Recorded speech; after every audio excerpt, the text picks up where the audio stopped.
అనంతపూర్ నియోజకవర్గం గుర్తుపెట్టుకోండి. చాలామంది సదులు కట్టుకొని అనేక దిక్కుల ప్రచారానికి పోయిన కరీంనగర్లో ఇదే.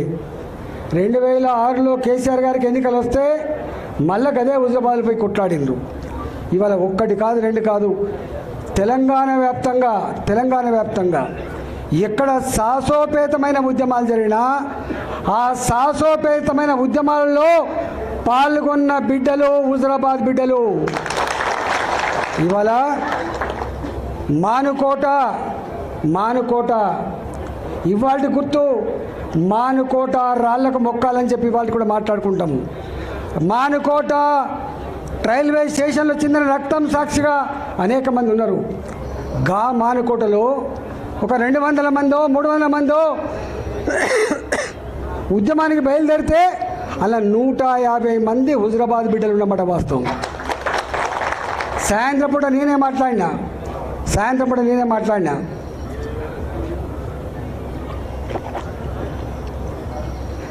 భార్య పిల్లలు గుర్తొచ్చితే వాళ్ళ ఇంటికి వెళ్ళిపోండి. భార్య పిల్లల కంటే కూడా తెలంగాణ ఉద్యమం ముఖ్యం అనుకుంటే ఇక్కడ ఉండిపోండి అని చెప్పిన నేను.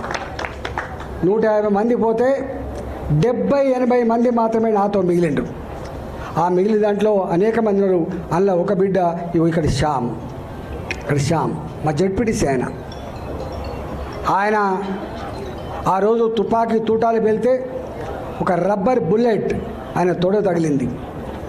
ఆయన గిలగిల కొట్టుకున్నప్పుడు అనేక మంది బిడ్డలు రక్తం మడుగులలో గిలగిల కొట్టుకుంటూ కూడా వాళ్ళన్న ఒకటే ఒక మాట, అన్న బతికించండి, బతికిస్తే మళ్ళీ తెలంగాణ కోసం కొట్లాడుతున్నటువంటి చరిత్రకి సాక్ష్యం నేను. అలా ఒక బిడ్డను తీసుకొచ్చి శ్యామ్ని తీసుకొచ్చి హాస్పిటల్ చేసి అంటే ఇవాళ గక్కడి నుంచి వచ్చిన మనం ఇంకా మన గురించి ఎక్కువ చెప్పుకోవాల్సి అక్కర్లేదు. మనంగా బయటికి రాలే. చాలామంది అనుకుంటారు మనంగా బయటికి రాలే. అనేక రకాల అవమానాలు ఉంటాయి. అవమానాలు బయటకు వచ్చేటి ఉంటాయి, అవమానాలు దిగుమింగుకునేటివి ఉంటాయి. దిగమింగుకుంటాం, తెలంగాణ ప్రజల కోసం దిగమింగుకుంటాం. చాలామంది తెలియదు, పదవుల కోసం పెదవులు మూసేవాడే అయితే ఇవాళ 2 సార్లు మంత్రి పదవి అనుభవించిన నేను ఆర్థిక మంత్రిగా ఉండంగా కూడా ఆనాడు మున్సిపల్ కార్మికులు సమ్మె చేస్తే ఆనాటి ముఖ్యమంత్రి కేసీఆర్ 1700 మంది కార్మికులని ఒక కలంపోటుతో తీసేసినాడు. తప్పుగా ఆకలితో ఉన్న వాళ్ళతో పెట్టుకునే ప్రయత్నం చేయొద్దని చెప్పి మంత్రిగా ఉండి కూడా చెప్పగలిగినోడు ఈటల గుర్తుపెట్టుకో.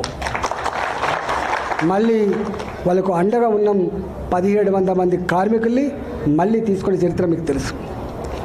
తెలంగాణ వ్యాప్తంగా ఆర్టీసీ కార్మికులు సమ్మె చేస్తే కొంతమంది విధవలు మా దాంట్లో ఉన్నారు, వాళ్ళు సపోర్ట్ చేస్తున్నారని చెప్పి మమ్మల్ని నిందించినా కూడా మేము ఆర్టీసీ కార్మికుల సమ్మె న్యాయమైందని చెప్పి సపోర్ట్ చేసినటువంటి 2 ఎగ్జాంపుల్ చెప్తున్నా. ఇంకా అనేకం ఉంటాయి. గక్కడి నుంచి వచ్చిన వాళ్ళం మేము. ఆర్థిక మంత్రి కంటే ఇంకే పెద్దగా ఉంటుంది, ముఖ్యమంత్రి పదవి ఉంటుంది. నాకు తెలియదా ఈ ప్రభుత్వం ఈ ముఖ్యమంత్రితో కొట్లాడుతున్న పదవి పోద్దని? ముఖ్యమంత్రితో కొట్లాడడం శ్రేయస్కరం కాదు తెలియదా నాకు, కానీ చేస్తాం.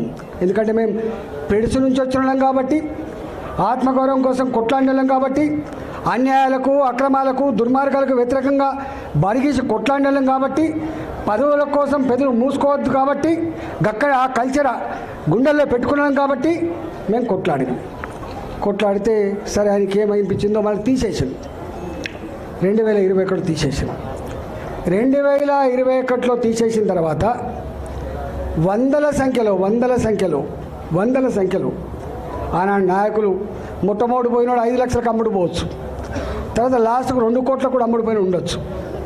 కానీ డబ్బులకు నాయకులు అమ్ముడు పోయినప్పటికి కూడా, దళిత బంధు డీడీలు ఇచ్చినప్పటికి కూడా, గొర్రెలకు డబ్బులు ఇచ్చినప్పటికి కూడా దాదాపుగా ఆనాడు 6 నెలల కాలం పాటు దేశ చరిత్రలో ఎక్కడ కూడా గన్ని రోజుల పాటు ఎన్నికల ప్రచారం చేయడం సాధ్యం కాదు దేశ చరిత్రలో. కానీ సాధ్యమైంది కేవలం హుజరాబాద్కు మాత్రమే. 6 నెలలు కొట్లాడినాం.